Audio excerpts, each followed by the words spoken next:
संतोष और आप देख रहे हैं एशियन टाइम्स न्यूज। बिहार के दो सीटों पर उपचुनाव हो रहे हैं। जी हां, विधानसभा के उपचुनाव गोपालगंज और मोकामा सीटों पर हो रहे हैं, लेकिन सबसे ज्यादा चर्चा मोकामा की हो रही है। मोकामा में हो रहे उपचुनाव को लेकर महागठबंधन और एनडीए ने पूरी ताकत झोंक दी है। ये हॉट सीट माना जा रहा है क्योंकि यहां पर बाहुबली पूर्व विधायक अनंत सिंह की पत्नी नीलम देवी चुनावी रण में है, तो वहीं दूसरी तरफ ललन सिंह जदयू के राष्ट्रीय अध्यक्ष नहीं बल्कि दूसरे जदयू के नेता हैं।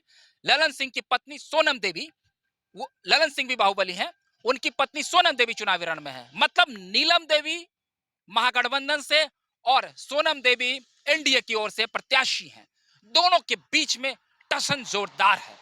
शुरुआती दौर में ऐसे कयास लगाए जा रहे थे कि महागठबंधन की जो प्रत्याशी हैं नीलम देवी, जो कि राजद की टिकट पर चुनावी रण में है, उनके चुनाव प्रचार के लिए मुख्यमंत्री नहीं जाएंगे, या जदयू ने उससे काफी किनारा कर रखा था क्योंकि जदयू की जो दोस्ती थी वो अब अनंत सिंह से खत्म हो गई थी और अनंत सिंह इन दिनों सलाखों के पीछे थे।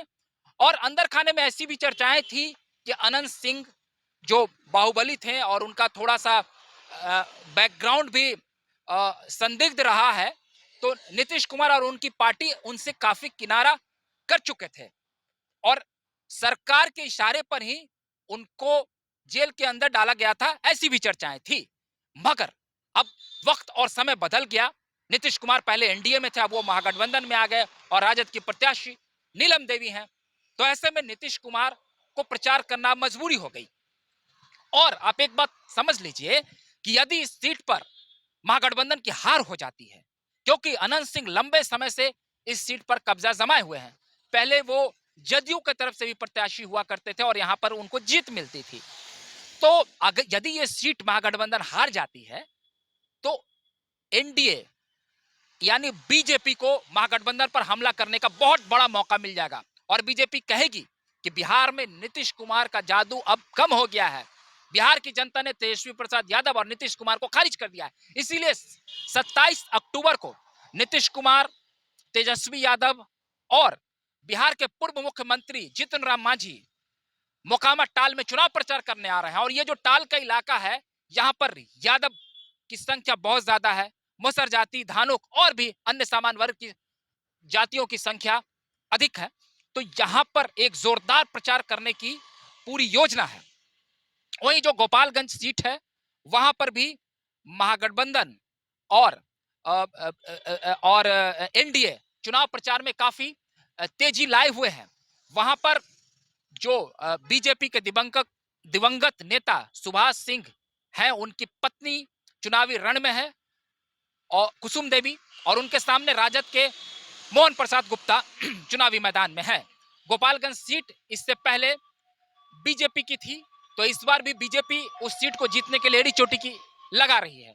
मगर मोकामा की अगर बात करें तो मोकामा में जो जदयू के राष्ट्रीय अध्यक्ष ललन सिंह है, वो भी चुनाव प्रचार करने पहुंचे और काफी भीड़ जमा हो गई उनको देखते हुए। ललन सिंह की भी दोस्ती अनंत सिंह से टूट चुकी थी और ये दोनों, मतलब आप कह सकते हैं एक दूसरे के धूर विरोधी हैं। दोनों एक ही जाति से आते हैं, दोनों भूमियार जाति से आते हैं और इस मोकामा इलाके के जो भूमियार जाति के लोग हैं, उनमें कौन नेता है जिसको भूमियार जाति माने किस नेता को अपना नेता मानती है, इस बात के वर्चस्व को लेकर के ललन सिंह और अनंत सिंह में काफी दूरियां थी, मगर अब वो दूरियां पट गई हैं। अब महागठबंधन में रहने के कारण ललन सिंह को भी चुनाव प्रचार करने आना पड़ा। ऐसे कयास लगाए जा रहे थे कि ललन सिंह भी यहां चुनाव प्रचार नहीं करने आ रहे थे, मुख्यमंत्री भी नहीं करने आ रहे थे। इसको लेकर मीडिया में काफी बयानबाजी और सुर्खियां तेज थी। मगर अब ये सभी लोग, पूरा महागठबंधन कुनबा मिलकर के चुनाव प्रचार जोरदार तरीके से कर रहा है। उधर बीजेपी भी पूरी ताकत लगाए हुए है। यहाँ के प्रत्येक प्रखंड, पंचायत और गांव गांव तक बीजेपी के तमाम बड़े नेता चुनाव में ताकत झोंक चुके हैं। तो ये जो मोकामा का सीट है और बिहार में जो दो सीटों पर उपचुनाव हो रहा है, ये महज दो सीटों पर उपचुनाव नहीं है, ये दोनों दलों के लिए एक वर्चस्व और साख की लड़ाई है। इसमें किसकी हार होगी और किसकी जीत होगी, ये तो 6 नवंबर को ही पता चलेगा। सुरक्षा के पुख्ता इंतजाम है और चुनावी रण में दोनों दलें कूद चुकी हैं। आपको अगर हमारा ये वीडियो अच्छा लगा हो तो कृपया कर आप हमारे वीडियो को लाइक, शेयर और सब्सक्राइब करना ना भूलें। अगली बार हम फिर एक नए वीडियो के साथ आपके सामने हाजिर रहेंगे। तब तक के लिए आप मुझे इजाजत दीजिए और हमारे चैनल पर बने रहिए। धन्यवाद।